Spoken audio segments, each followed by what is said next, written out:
You're listening to The Extra Real with Ger Brown and Colm Ryan for a look at the bigger picture of film. with films from around the world, Through the decades, from movies you know and love. to movies you need to discover.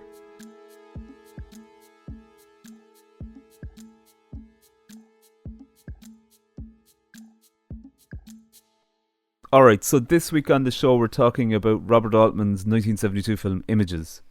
Now, this is a film that I came to way back when RT used to have their late night screenings on a show called The Last Picture Show, which was presented by Brian Redden, and I used to just eat this show up because it was a 5-minute slot like Alex Cox's Movie Drome segments before the film, always late at night. So it was either on a Monday night or a Friday night, and this was like I think this was the earliest kind of thing that I had that was anywhere near like serious film criticism, apart from like Dave Fanning on the movie show. And so I hadn't seen this in 20 years, and I was like, Colin, we need to watch this. And so yeah, what did you think when I said like let's watch some Altman? What were you expecting?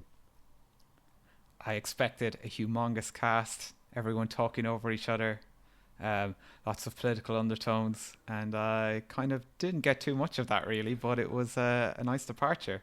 Yeah, it's a very strange departure. Or is it? Because we'll talk about that in a minute when we talk about some of the other films that he was doing around the same time.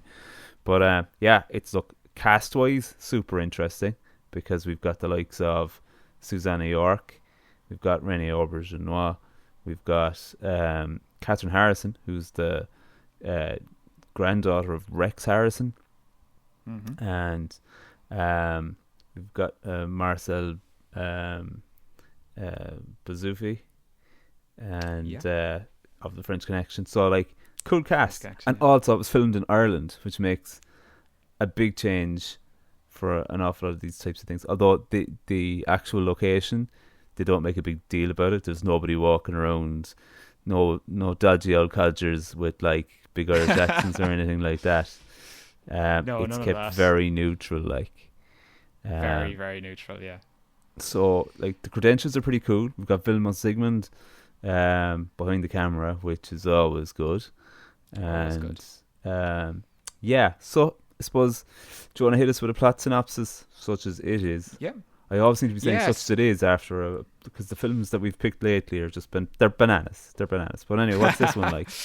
Yeah, so this one's about a children's daughter who starts to lose her mind and can't discern what is real and what's an illusion while staying in a remote country house. Brilliant, right?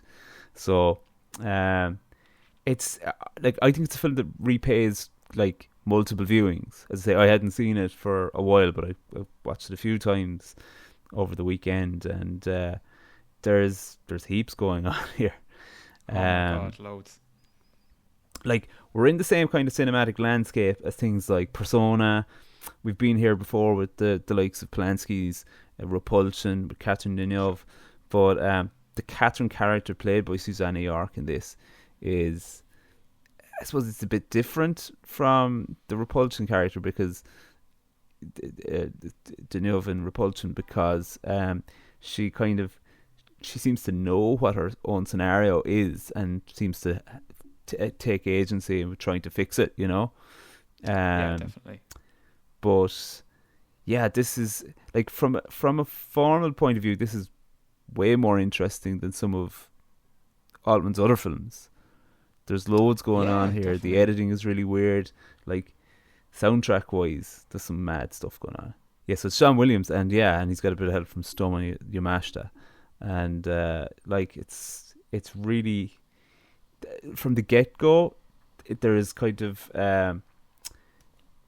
there's huge contrasts kind of bumping up against each other. 1 minute it seems nice and serene and whatnot, and the next thing we're in a different type of vibe. It's almost like something out of Rosemary's Baby or something like that, where there's a sense of the occult going on. Even the opening credits with all the little figurines and stuff like that, and even like, I mean, the whole the schizophrenia behind Susanna York's character. Even there's like really simple things like, apparently people with schizophrenia will have like different taste sensations. So we see her eating an apple, and Yeah. the first bite is like seems like it's a really nice luscious apple, but the next bite is like like it's something that tastes different, and you can see her face. She kind of visibly recoils a bit.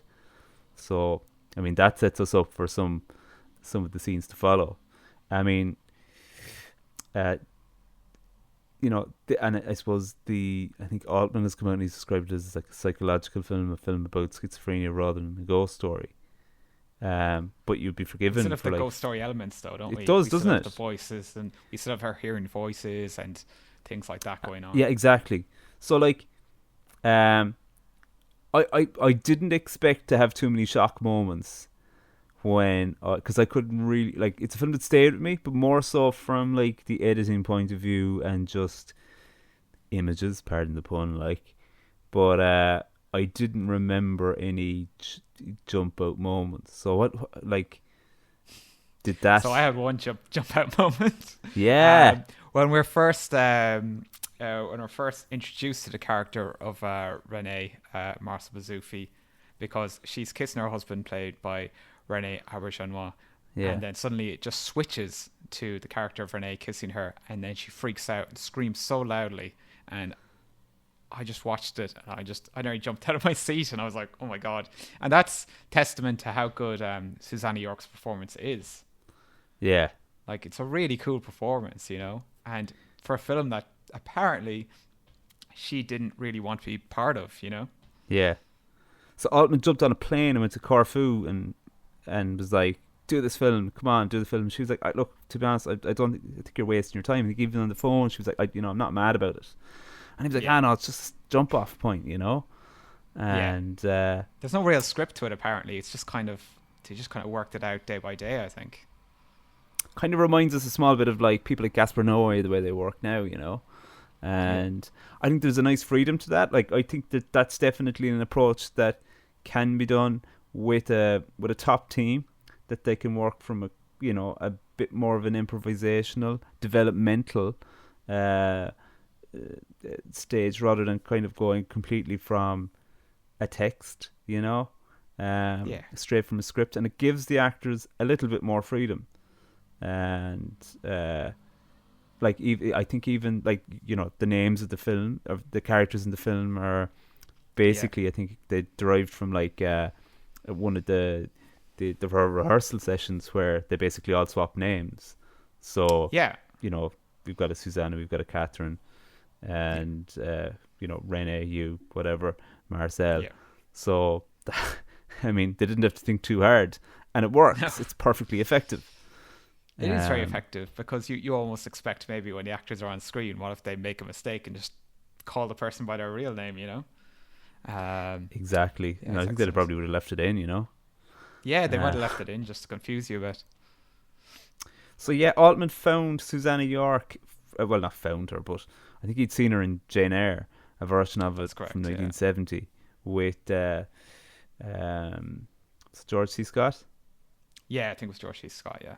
Anyway, he didn't like it. That was the bottom line. But he No. said that Susanna York had held his attention.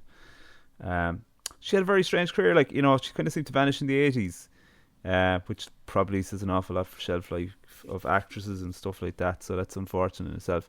I thought she's had a great career. Like I've seen her in loads of films, and like I think the first thing that where she kind of came to my attention was in something like maybe Battle of Britain, Okay. in a smallish part, nothing too substantial.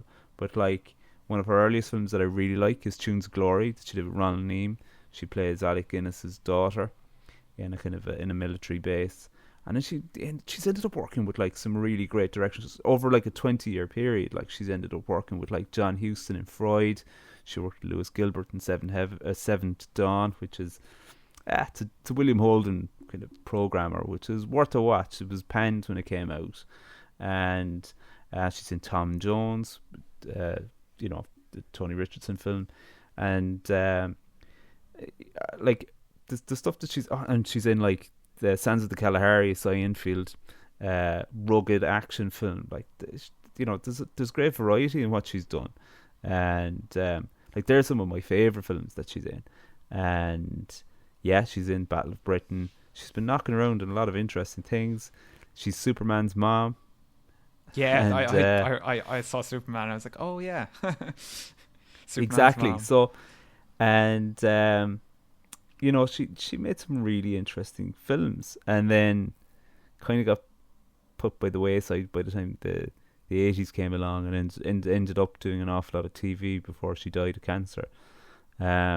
So it's great to have a film, and I think what works really well and what is essential for the film, because she's practically in every scene, sometimes twice, you know, that it had to be someone that could really connect with an audience, and her performance is great, and she really holds the interest. So from a casting point of view, it's cool.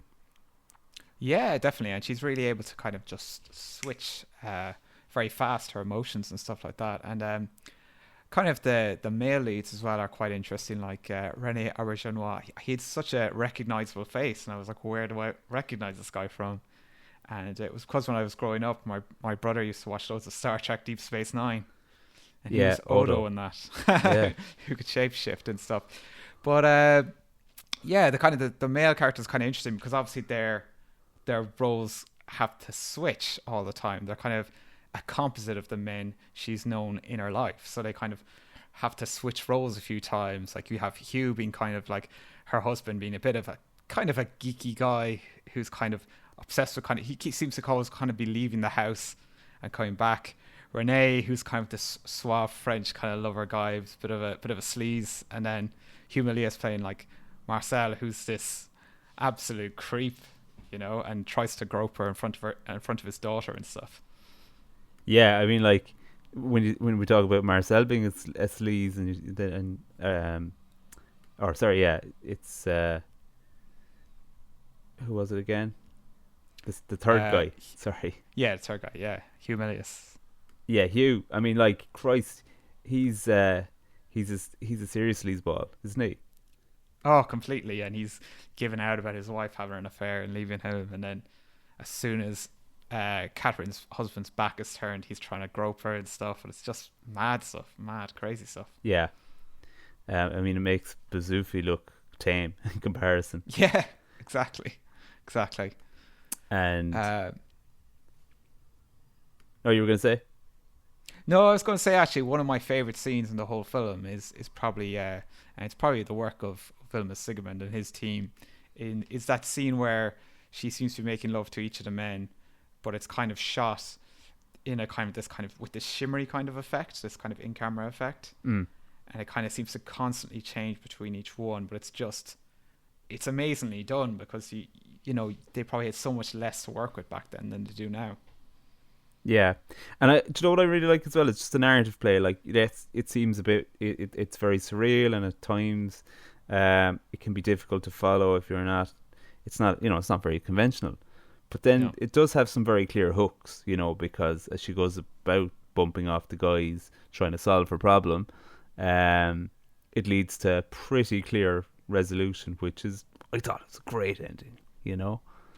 Oh yeah, absolutely fantastic ending. I love films about kind of doppelgangers and the other and stuff like that. Anyway, and I absolutely loved as well when they first arrived in the country house in Wicklow, and she's looking down at the house from a mountaintop, and then she sees herself driving to the house and stuff like that, and just kind of looking up, looking at herself. I just loved that scene. I loved how like cool and weird it was.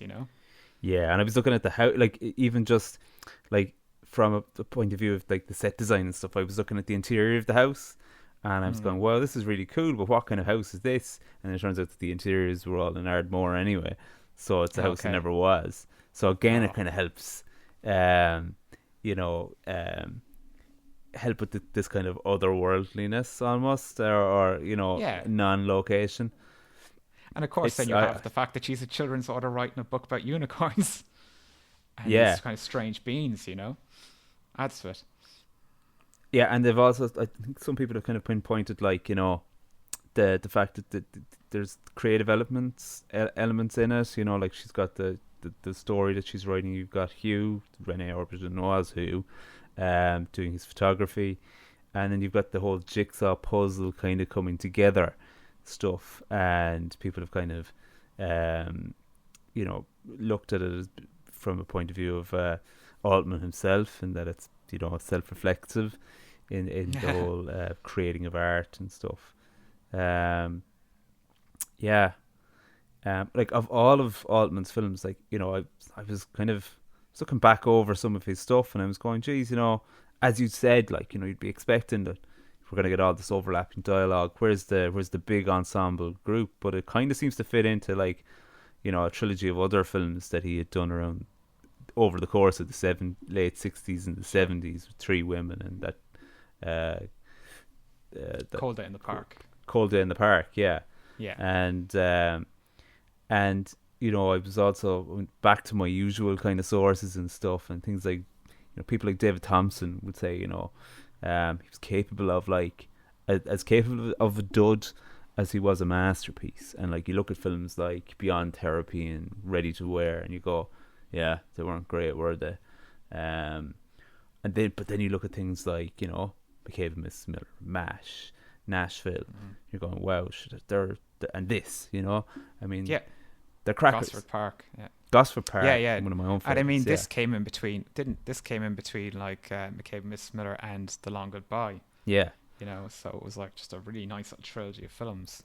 One thing I do kind of love about Altman though is like, yeah, he was extremely prolific, and of course it was a bit of a mixed bag, but I love the kind of there's a real kind of free form feeling to his films, Yeah. that I really kind of like. It's not about like getting your marks and hitting your lines like this, and the fact that he came up with that thing of the overlapping dialogue and having like, you'd go into a bar and you have someone would walk up in the background and you can hear what they're saying as much as you can hear what the main characters are saying.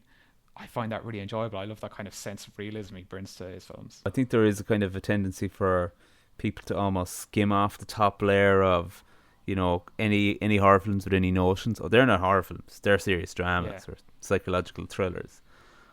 I feel like this is, I mean, I jumped a few times rewatching it. There's blood and it shocks, and I think the resolution is horrifying, so I think it is. What do you think? No, I'd actually agree with you. I think as well, even in a weird way, use of sound, obviously Altman's famous for it, but even the beginning with the telephone calls, where you have one woman talking to her and then suddenly the call switches. Yeah. This other woman's like, oh, your husband's having an affair, he's at this kind of address. I know, I do think it's a horror film, but it's also proof as well that you don't need a ghost or whatever to be a horror film. You need the most scariest people can be the protagonists themselves, Absolutely. Well, I guess me, I know you came across it a lot earlier. It was kind of a lost film, but I definitely think it's one I'm happy I saw, and I think it's a film I'll come back to again. Thank you very much for listening. You can contact the show by emailing to extrareal@gmail.com. Search for the Extra Real Podcast on Facebook, Twitter and Instagram. You can listen to the show on Spotify, iTunes or anywhere you get your podcast from.